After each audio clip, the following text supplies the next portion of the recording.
บอกเคยโทษอายที่เหตุให้น้องมีน้ำตาย้อนความรักย้อนคำสัญญาสัจจวาจาสองเอา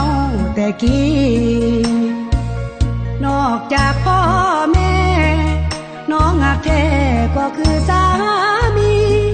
จึงมอบกายถวายชีวิตซื่อสัตย์ภักดีกับอ้ายเรื่อยมาน้องเองก็มูอ้ายเจ้าสู้นอกใจลูกเมียได้เงินมากินเหล้าเมาเบียร์บ่สนใจเมียคนคอยห่วงหาฝนตกฟ้าห้องอ้ายปล่อยให้น้องจมกองน้ำตาเจ็บหัวใจเมื่อถึงฟ้าผ่าหน้าที่พัญญาได้แต่ทำใจ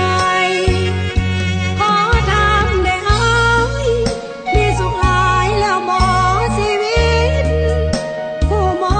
ว่าอ้ายเฮ็ดผิดศีลธรรมระเบียบกฎหมายเมียก็เป็นคนความอดทนจำกัดเด้ออ้ายหลายเทื่อแล้วที่ให้อภัยยามใดอ้ายจะเปลี่ยนแปลงบ่ต้องสัญญาให้ดินฟ้าสวยเป็นพยานขอเพียงอ้ายตั้งใจเฮ็ดงานกับเพื่อนกับสานทุกมื้อยามแลหักเดียวใจเดียวบ่ล้อบ่เที่ยวให้น้องละแวงน้องจะคอยพาเข้าแรงคอยท่าผัวแพงกินข้าวร่วมกัน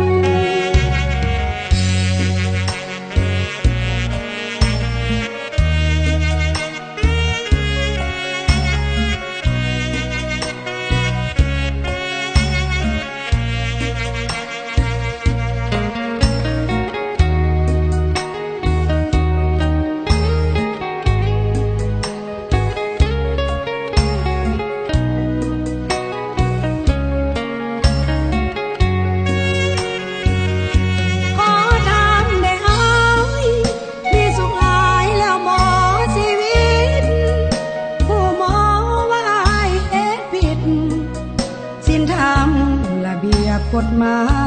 ยเมียก็เป็นคนความอดทนจำกัดเด้ออ้ายหลายเทื่อแล้วที่ให้อภัยยามใดอ้ายจะเปลี่ยนแปลงบ่ต้องสัญญา